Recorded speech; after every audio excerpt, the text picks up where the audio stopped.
Les années 2006 à 2010, malgré les triomphes et la gloire, sont inscrites dans ma mémoire comme des années difficiles. Elles furent certainement les montagnes russes de mon existence. Ainsi, au moment de vous raconter l'histoire d'Alaska Sanders, retrouvée morte le 3 avril 1999 à Mount Pleasant, New Hampshire, et avant de vous expliquer comment je fus, au cours de l'été 2010, impliqué dans cette enquête criminelle vieille de 11 ans, je dois d'abord revenir brièvement sur ma situation personnelle à ce moment-là, et notamment sur le cours de ma jeune carrière d'écrivain. Celle-ci avait connu un démarrage foudroyant en 2006, avec un premier roman vendu à des millions d'exemplaires. À 26 ans à peine, j'entrais dans le club très fermé des auteurs riches et célèbres et j'étais propulsé au zénith des lettres américaines. Mais j'allais vite découvrir que la gloire n'était pas sans conséquences. Ceux qui me suivent depuis mes débuts savent combien l'immense succès de mon premier roman allait me déstabiliser. Écrasé par la célébrité, je me retrouvais dans l'incapacité d'écrire. Panne de l'écrivain, panne d'inspiration, crise de la page blanche, la chute. Puis était survenue l'affaire Harry Kéber, dont vous avez certainement entendu parler. Le 12 juin 2008, le corps de Nola Kellergan, disparu en 1975 à l'âge de 15 ans, fut exhumé du jardin de Harry Kéber, légende de la littérature américaine. Cette affaire m'affecta profondément. Harry Kéber était mon ancien professeur à l'université, mais surtout mon plus proche ami à l'époque. Je ne pouvais croire à sa culpabilité. Seul contre tous, je sillonnais le New Hampshire pour mener ma propre enquête. Et si je parvins finalement à innocenter Harry, les secrets que j'allais découvrir à son sujet briseraient notre amitié. De cette enquête, je tirai un livre, La vérité sur l'affaire Harry Kéber, paru au milieu de l'automne 2009, dont l'immense succès m'installa comme écrivain d'importance nationale. Ce livre était la confirmation que mes lecteurs et la critique attendaient depuis mon premier roman pour m'adouber enfin. Je n'étais plus un prodige éphémère, une étoile filante avalée par la nuit, une traînée de poudre déjà consumée. J'étais désormais un écrivain reconnu par le public et légitime parmi ses pairs. J'en ressentis un immense soulagement, comme si je m'étais retrouvé moi-même après 3 ans d'égarement dans le désert du succès. C'est ainsi qu'au cours des dernières années de l'année 2009, je fus envahi par un sentiment de sérénité. Le soir du 31 décembre, je célébrais l'arrivée du Nouvel An à Times Square au milieu d'une foule joyeuse. Je n'avais plus sacrifié à cette tradition depuis 2006, depuis l'apparition de mon premier livre. Cette nuit-là, anonyme parmi les anonymes, je me sentis bien. Mon regard croisa celui d'une femme qui me plut aussitôt. Elle buvait du champagne, elle me tendit la bouteille en souriant. Quand je repense à ce qui se passa au cours des mois qui suivirent, je me remémore cette scène qui m'avait donné l'illusion d'avoir enfin trouvé l'apaisement. Les événements de l'année 2010 allaient me donner tort. Le jour du meurtre, 3 avril 1999. Il était 7 heures du matin. Elle courait, seule, le long de la route 21 dans un paysage verdoyant. Sa musique dans les oreilles, elle avançait à un très bon rythme. Ses foulées étaient rapides, sa respiration maîtrisée. Dans 2 semaines, elle prendrait le départ du marathon de Boston. Elle était prête. Elle eut le sentiment que c'était un jour parfait. Le soleil levant irradiait les champs de fleurs sauvages, derrière lesquels se dressait l'immense forêt de White Mountain. Elle arriva bientôt à la station-service de Lewis Jacob, à 7 kilomètres exactement de chez elle. Elle n'avait pas initialement prévu d'aller plus loin. Pourtant, elle décida de pousser encore un peu l'effort. Elle dépassa la station-service et continua jusqu'à l'intersection de Grey Beach. Elle bifurqua alors sur la route en terre que les estivants prenaient d'assaut lors des journées trop chaudes. Elle menait à un parking d'où partait un sentier pédestre qui s'enfonçait dans la forêt de White Mountain jusqu'à une grande plage de galets au bord du lac Scottham. En traversant le parking de Grey Beach, elle vit sans y prêter attention une décapotable bleue aux plaques du Massachusetts. Elle s'engagea sur le chemin et se dirigea vers la plage. Elle arrivait à la lisière des arbres lorsqu'elle aperçut sur la grève une silhouette qui la fit s'arrêter net.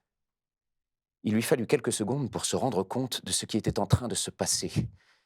Elle fut tétanisée par l'effroi. Il ne l'avait pas vue. Surtout, ne pas faire de bruit, ne pas révéler sa présence. S'il la voyait, il s'en prendrait forcément à elle aussi. Elle se cacha derrière un tronc. L'adrénaline lui redonna la force de ramper discrètement sur le sentier, puis lorsqu'elle s'estima hors de danger, elle prit ses jambes à son cou. Elle courut comme elle n'avait jamais couru. Elle était volontairement partie sans son téléphone portable, comme elle s'en voulait à présent. Elle rejoignit la route 21. Elle espérait qu'une voiture passerait, mais rien. Elle se sentait seule au monde. Elle piqua alors un sprint jusqu'à la station-service de Lewis Jacob. Elle y trouverait de l'aide. Quand elle y arriva enfin, hors d'haleine, elle trouva porte close. Mais voyant le pompiste à l'intérieur, elle tambourina jusqu'à ce qu'il lui ouvre. Elle se jeta sur lui en s'écriant « Appelez la police! Appelez la police !»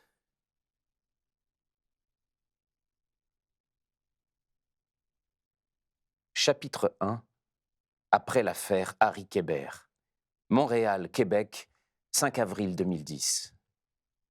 Le hasard du calendrier avait voulu que le début du tournage coïncide avec la parution de la vérité sur l'affaire Harry Kébert. Porté par mon triomphe en librairie, le film suscitait déjà l'enthousiasme général et les premières images avaient fait grand bruit à Hollywood. Tandis que dehors, un vent froid faisait virevolter les flocons, à l'intérieur des studios, on se serait cru au cœur de l'été. Dans le décor d'une rue passante dont le réalisme était saisissant, les acteurs et les figurants, éclairés par de puissants spots, semblaient être piqués par un soleil brûlant. C'était l'une de mes scènes préférées du livre. À la terrasse d'un café, au milieu d'une foule de passants, les deux protagonistes, Marc et Alicia, se retrouvent enfin après s'être perdus de vue pendant des années. Ils n'ont pas besoin de parler, leurs regards suffisent à rattraper le temps qu'ils ont perdu l'un sans l'autre. Assis derrière les écrans de contrôle, je suivais la prise. « Coupez !» s'écria soudain le réalisateur, rompant cet instant de grâce. « C'est la bonne !» À ses côtés, le premier assistant répercuta l'injonction à la radio. « C'est la bonne, fin de journée !» Aussitôt, le plateau se transforma en fourmilière. Les techniciens remballèrent leur matériel, tandis que les acteurs regagnaient les loges sous les regards déçus des figurants qui auraient aimé un échange, une photo ou un autographe. Pour ma part, je déambulais à travers le décor. La rue, les trottoirs, les lampadaires, les vitrines, tout semblait si réel. Je pénétrais dans le café plein d'admiration pour le soin donné aux détails. J'avais le sentiment de me promener dans mon roman. Je me glissais derrière le comptoir, débordant de sandwichs et de pâtisseries. Tout ce qui pouvait se voir à l'écran devait paraître vrai. Ma contemplation fut de courte durée. Une voix m'arracha à mes pensées. « Vous faites le service, Goldman ?» C'était Roy Barnaski, le fantasque PDG de Schmidt & Hanson, la maison d'édition qui me publiait. Il avait débarqué de New York le matin même, sans crier gare. « Un café, Roy ?» proposai-je en attrapant une tasse vide. « Donnez-moi plutôt l'un de ces sandwichs, je meurs de faim. » J'ignorais si les produits étaient comestibles, mais sans m'en inquiéter, je tendis à Roy une composition de dinde et de fromage. « Vous savez, Goldman, » me dit-il après avoir mordu goulûment dans les épaisses tranches de ce film, va faire un tabac. On a d'ailleurs prévu une édition spéciale de G comme Goldstein, ça va être sensationnel. Ceux d'entre vous qui ont lu la vérité sur l'affaire Harry Kébert n'ignorent rien de mes rapports ambivalents avec Roy Barnaski. Pour les autres, il suffit de savoir que ses affinités avec ses auteurs variaient en fonction de l'argent qu'il en tirait. Dans mon cas, alors que 2 ans plus tôt, il me vouait aux gémonies pour n'avoir pas livré mon roman à temps, les ventres Kébert me conféraient désormais une place de choix dans son panthéon des poules aux œufs d'or. « Vous devez être sur un petit nuage, Goldman », poursuivit Barnaski, qui n'avait pas l'air de se rendre compte qu'il m'importunait. « Le succès du livre et maintenant ce film. Vous vous souvenez, il y a 2 ans, quand j'ai fait des pieds et des mains pour que ce soit Cassandra Pollock qui joue le rôle d'Alicia et que vous m'avez accablé de 1000 reproches. Remarquez comme ça en valait la peine. Tout le monde s'accorde à dire qu'elle est sensationnelle. » Et ça, je ne suis pas prêt de l'oublier, Roy. Vous avez fait croire à tout le monde que nous avions une liaison. Et voyez le résultat, j'ai toujours de bonnes intuitions, Goldman. C'est pour ça que je suis le grand patron. D'ailleurs, si je suis venu ici, c'est pour vous parler d'un sujet très important. À l'instant où je l'avais vu débarquer à l'improviste sur le tournage, j'avais su qu'il n'était pas venu à Montréal sans une bonne raison. « De quoi s'agit-il » demandai-je. « C'est une nouvelle qui va vous faire plaisir, Goldman. Je voulais vous l'annoncer de vive voix. Barnaski prenait des gants, ce n'était pas bon signe. Allez droit au but, Roy. Il se lança. On est sur le point de décrocher un contrat d'adaptation pour la vérité sur l'affaire Harry Kéber avec la MGM. Ça va être énorme. Tellement énorme qu'il voudrait signer un accord de principe très rapidement. Je ne crois pas vouloir en faire un film, répondis-je très sèchement. Et attendez de voir le contrat, Goldman. Rien qu'à la signature, c'est 2 millions de dollars pour vous. Vous gribouillez votre nom en bas d'une page et paf, 2 millions de dollars tombent sur votre compte en banque. Et ça, c'est sans parler de l'intéressement sur les bénéfices du film et tout le reste. Je n'avais aucune envie d'argumenter. Parlez-en à mon agent ou à mon avocat, suggérai-je pour couper court, ce qui agaça prodigieusement Barnaski. Si l'avis de votre agent merdique m'intéressait, Goldman, je ne serais pas venu jusqu'ici. Ouais, ça ne pouvait pas attendre mon retour à New York. Votre retour à New York? Mais vous êtes pire que le vent, Goldman, vous ne tenez pas en place. Harry ne voudrait pas d'un film, dis-je en faisant la moue. Ouais. Harry? S'étrangla Barnaski. Harry Kéber? Oui, Harry Kéber. Ouais, la discussion est close. Je ne veux pas d'un film, car je ne veux plus me replonger là-dedans. Je veux oublier cette affaire, je veux tourner la page. Mais écoutez-moi ce bébé qui pleurniche, s'emporta Barnaski qui ne supportait pas la contradiction. On lui tend une louche de caviar, mais bébé Goldman fait des caprices et ne veut pas ouvrir la bouche. J'en avais assez entendu. Barnaski regretta de m'avoir brusqué et essaya de se rattraper en prenant une voix de miel. Et laissez-moi vous expliquer le projet, mon petit Marcus. Vous verrez, vous allez changer d'avis. Mais je vais commencer par changer d'air. Et dînons ensemble ce soir. J'ai réservé dans un restaurant du Vieux-Montréal. Disons 20h. J'ai un rendez-vous ce soir, Roy. On se parle à New York. Je le plantai là, avec son ersatz de sandwich dans la main, et je quittai le décor pour rejoindre l'entrée principale du studio. Juste avant les grandes portes battantes se trouvait un stand de restauration. Tous les jours après le tournage, je m'y arrêtais pour prendre un café. C'était toujours la même serveuse. Elle me tendit un gobelet en carton rempli de café avant même que je prononce le moindre mot. Je souris pour la remercier. Elle me sourit en retour. Les gens me sourient souvent. Mais je ne sais plus s'ils me sourient à moi, le frère humain qu'ils ont vu, ou à l'écrivain qu'ils ont lu. Justement, la jeune femme brandit dessous son comptoir un exemplaire de la vérité sur l'affaire Harry Kéber. « Oh, je l'ai terminé hier soir, me dit-elle. Oh, ce bouquin, on ne peut pas le lâcher. Est-ce que vous accepteriez de me le signer ? » Avec plaisir. Votre prénom ? Déborah. Ah oui, Déborah, bien sûr. Elle me l'avait déjà précisé 10 fois. Je sortis un stylo de ma poche et j'écrivais sur la page de garde la phrase rituelle que j'utilisais pour mes dédicaces. Pour Déborah, qui connaît désormais toute la vérité sur l'affaire Harry Kéber. Marcus Goldman. Bonne journée, Déborah, la saluai-je en lui rendant son exemplaire. Bonne journée, Marcus. À demain. Je rentre à New York demain. Je serai là dans 10 jours. À bientôt alors. Au moment de m'éloigner, elle me retint. Est-ce que vous l'avez revu ? Me demanda-t-elle. Qui ça ? Harry Kéber. Non, je n'ai plus jamais eu de ses nouvelles. Je passai la porte des studios et m'engouffrai dans la voiture qui m'attendait. Avez-vous revu Harry Kéber ? Depuis la sortie du livre, on avait cessé de m'interroger à ce sujet. Et chaque fois, je m'efforçais d'y répondre comme si la question ne m'ébranlait pas, comme si je n'y pensais pas tous les jours. Où était Harry ? Et qu'était-il devenu ? Après avoir longé le Saint-Laurent, la voiture remonta en direction du centre-ville de Montréal, dont je pus bientôt voir les gratte-ciels se détacher devant moi. J'aimais cette ville. Je m'y sentais bien. Peut-être parce que quelqu'un m'y attendait. Depuis quelques mois, il y avait enfin une femme dans ma vie. À Montréal, je logeais au Ritz-Carlton, toujours dans la même suite du dernier étage. Je venais de franchir les portes de l'hôtel lorsque le réceptionniste m'arrêta pour m'informer que j'étais attendu au bar. Je souris. Elle était arrivée. Je la trouvai installée à une table discrète à côté de la cheminée, sirotant un Moscow Mule encore vêtu de son uniforme de pilote. Quand elle m'aperçut, son visage s'illumina. Elle m'embrassa. Je l'enlaçai.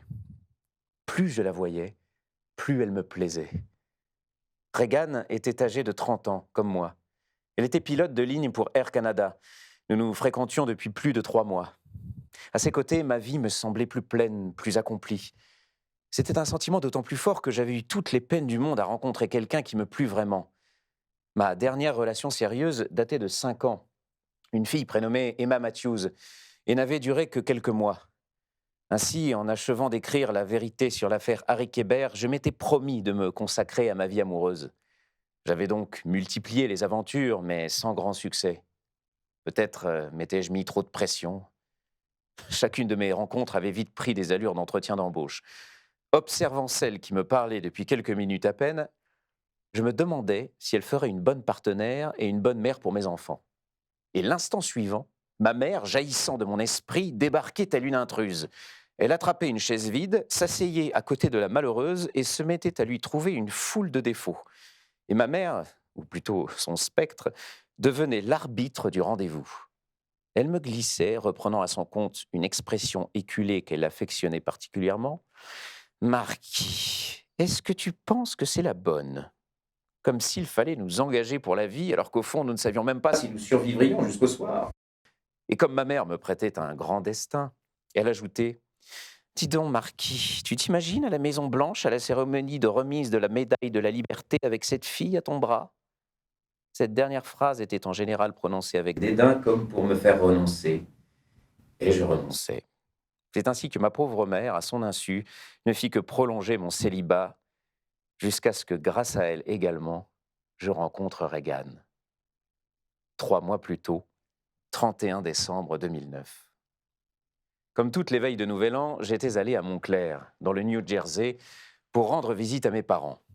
Alors que nous prenions le café dans le salon, ma mère eut alors cette phrase idiote qu'elle prononçait parfois et qui m'agaçait prodigieusement. « Que peut-on te souhaiter pour la nouvelle année, mon chéri, toi qui as déjà tout ?»« Retrouver un ami perdu ?» répondis-je piqué au vif. « Un de tes amis est mort ?» s'inquiéta ma mère qui n'avait pas compris l'allusion. « Je parle de Harry Kéber, précisai-je. Je voudrais le revoir, savoir ce qu'il est devenu. »« Oh, diable, ce Harry Kéber, il ne t'a apporté que des ennuis. Les véritables amis n'apportent pas d'ennuis. Il m'a permis de devenir un écrivain, je lui dois tout. Tu ne dois rien à personne, à part à ta mère, à qui tu dois la vie. Marquis, tu n'as pas besoin d'amis, tu as besoin d'une petite amie. Pourquoi n'as-tu pas une petite amie? Tu ne veux pas me donner des petits-enfants? » Difficile de rencontrer quelqu'un, maman. Ma mère s'efforça d'adopter un ton adouci. « Marquis chéri, je crois que tu ne fais pas assez d'efforts pour trouver quelqu'un. Tu ne sors pas assez. Je sais que parfois tu passes des heures à regarder un album de photos de toi et de ce Harry Kéber. »« Comment le sais-tu » demandai-je surpris. « Ta femme de ménage me l'a dit. »« Depuis quand tu parles avec ma femme de ménage ?»« Et depuis que tu ne me racontes plus rien. » À cet instant, mon regard se posa sur une photo encadrée. On y voyait mon oncle Saul, ma tante Anita et mes cousins Hillel et Woody en Floride. « Tu sais, si ton oncle Saul, » murmura ma mère. « Ah, ne parlons pas de ça, maman, s'il te plaît. Je voudrais juste que tu sois heureux, Marquis. Tu n'as aucune raison de ne pas l'être. » J'avais envie de m'en aller. Je me levai et attrapai ma veste. « Que fais-tu ce soir, Marquis ?» demanda ma mère. « Je sors avec des amis. » Mentis-je pour la rassurer. Je l'embrassai, j'embrassai mon père, puis je partis. Ma mère avait raison. Je conservais chez moi un album dans lequel je me plongeais chaque fois que je me sentais nostalgique. De retour à New York, c'est d'ailleurs ce que je fis. Je me servis un verre de scotch et je feuilletai l'album.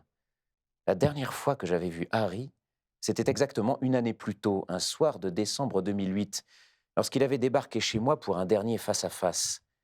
Depuis, plus le moindre signe de vie.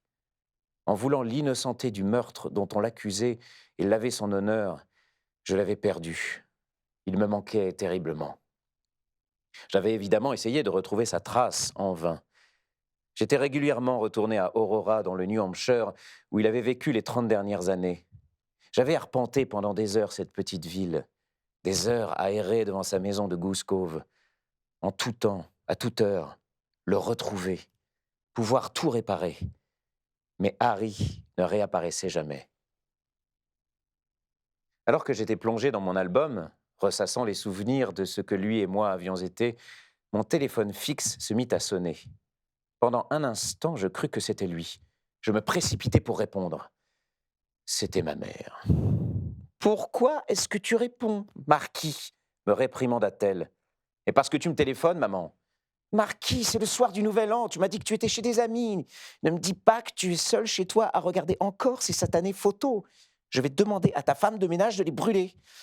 Je vais la renvoyer, maman. À cause de toi, une femme dévouée vient de perdre son emploi. Tu es contente? Sors de chez toi, Marquis. Je me souviens quand tu étais encore au lycée et que tu allais à Times Square pour le passage à la nouvelle année. Appelle des amis et sors, c'est un ordre. On ne désobéit pas à sa mère. C'est ainsi que je rejoignis Times Square, seul, car en vérité, je n'avais pas d'amis à appeler à New York. En arrivant aux abords de la place, envahi par des centaines de milliers de personnes, je me sentis bien, apaisé. Je me laissais porter par la marée humaine. C'est à ce moment-là que je tombai sur une fille qui buvait une bouteille de champagne. Elle me sourit. Elle me plut aussitôt. Lorsque minuit sonna, je l'embrassai.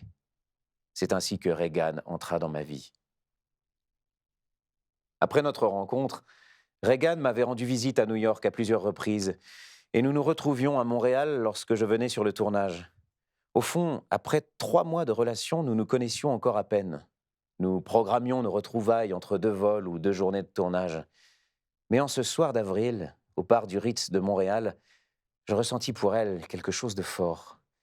Et alors que nous parlions de je ne sais plus très bien quoi, elle passa haut la main le test maternel. Je l'imaginais dans différentes situations de vie, et pour chacune d'elles, je la voyais parfaitement à mes côtés. Reagan assurait le vol du lendemain matin à 7 heures pour New York JFK.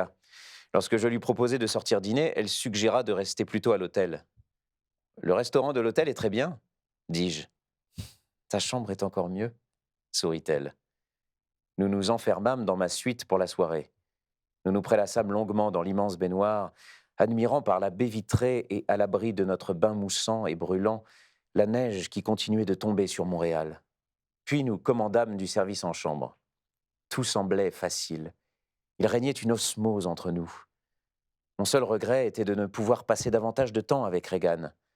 En cause, la distance géographique. J'habitais New York et elle, une petite ville à 1 heure au sud de Montréal où je n'étais même pas encore allé.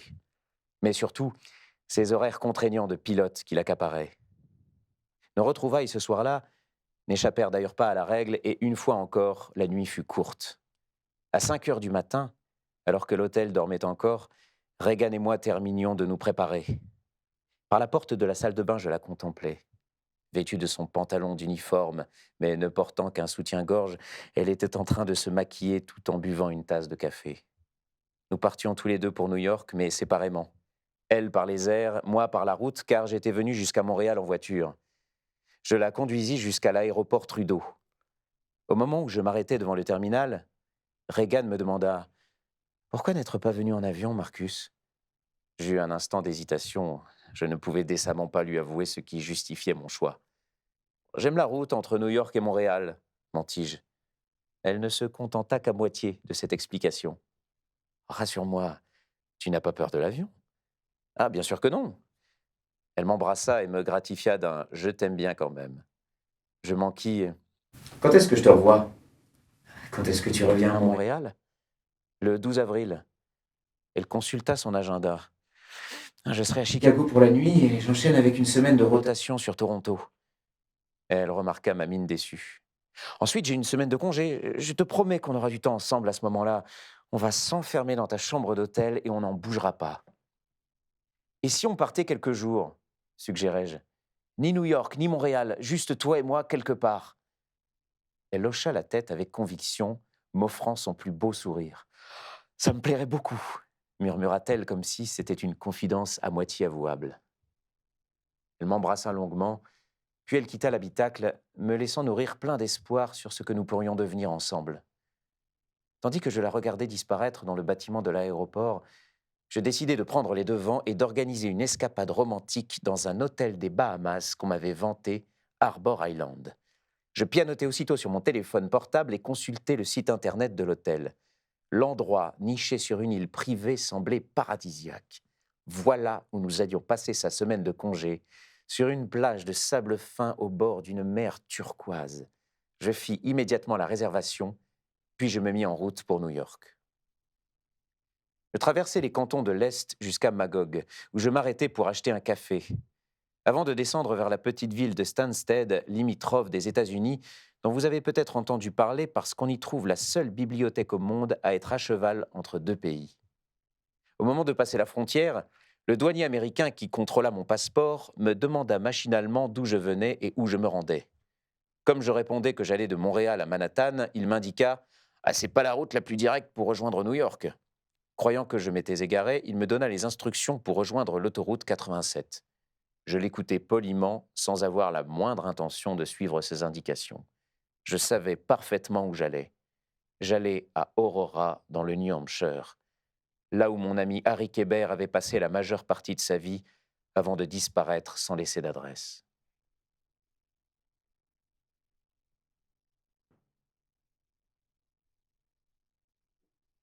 Le jour du meurtre, 3 avril 1999.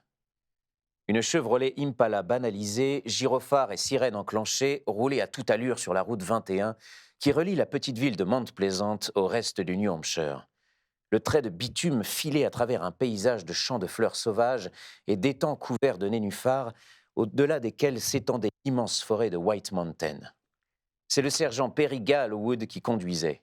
À ses côtés, son coéquipier, le sergent Matt Vance, avait les yeux rivés sur une carte de la région.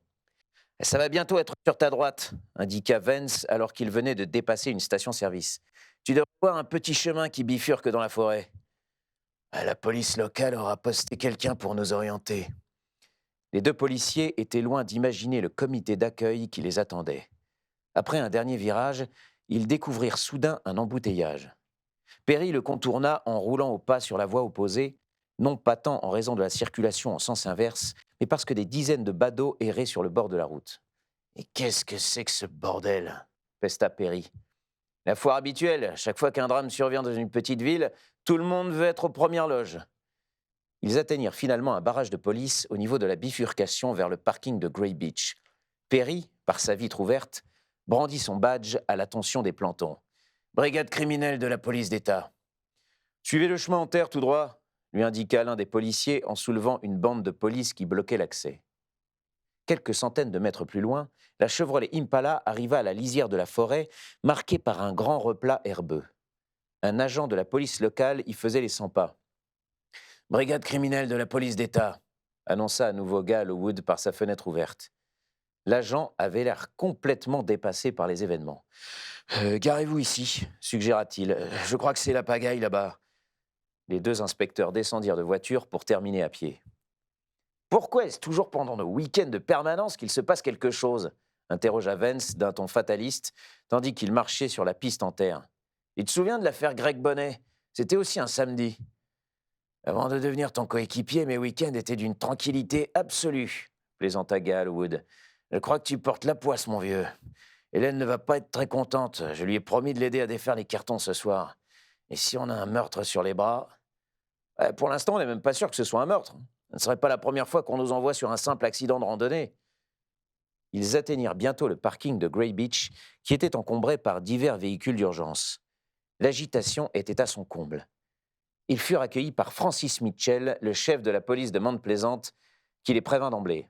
« Ce n'est pas beau à voir, messieurs. »« Que s'est-il passé exactement ?» demanda Gallowwood. « On nous a parlé d'une femme morte. »« Je préfère que vous la découvriez de vos propres yeux. » Le chef Mitchell les entraîna sur le sentier qui menait au lac. Tant Perry Gallowwood que Matt Vance avaient une certaine habitude des cadavres et des scènes de crime, mais en arrivant sur la plage de Galets, ils restèrent interdits. Ils n'avaient jamais rien vu de pareil. Le corps d'une femme gisait, la tête enfoncée dans le sol meuble, et à côté d'elle, un ours mort. « C'est une joggeuse qui nous a alertés, » expliqua le chef Mitchell. « Elle a surpris l'ours en train de dévorer la femme. »« Et comment ça, dévorer ?»« Il l'a bouffée, quoi. » À la façon dont la femme gisait sur la grève, on aurait presque pu croire qu'elle dormait. Le bruissement des eaux du lac et le chant printanier des oiseaux conféraient au lieu une atmosphère paisible. Seul l'ours, étalé dans une mare de sang qui lustrait son poil noir, rappelait le drame qui venait de se jouer ici. Matt Vance demanda alors au chef Mitchell. Je suis désolé pour cette malheureuse, mais je voudrais vraiment qu'on m'explique pourquoi vous avez alerté la brigade criminelle pour une attaque d'ours. Les ours noirs pullulent ici, répondit le chef Mitchell. On a une certaine expérience, croyez-moi. Il y a déjà eu nombre d'incidents avec eux. Et quand ils attaquent un humain, c'est pour défendre leur territoire, pas pour les manger. Où voulez-vous en venir?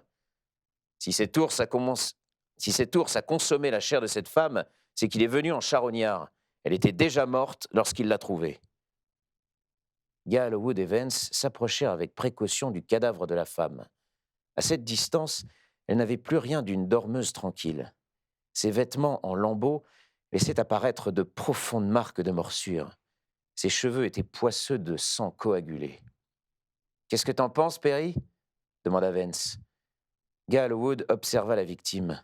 Elle portait un pantalon en cuir et des bottines élégantes. Elle est habillée comme si elle sortait. Je pense qu'elle a été tuée cette nuit. Les blessures causées par l'ours semblent cependant récentes. Donc elle était déjà morte quand l'ours l'a trouvée, conclut Vance. Probablement au lever du jour. Gale Wood acquiesça. Ça sent pas bon cette histoire. Il faut appeler la cavalerie. Vance sortit son téléphone portable pour prévenir les renforts et les équipes médico-légales. Gale Wood, lui, était toujours penché sur le cadavre de la femme. Il remarqua alors un morceau de papier qui dépassait de la poche arrière de son pantalon. Il enfila des gants de latex et s'empara de ce qui s'avéra être une feuille pliée en 4. Il la déplia et découvrit un message laconique tapé à l'ordinateur. « Je sais ce que tu as fait. »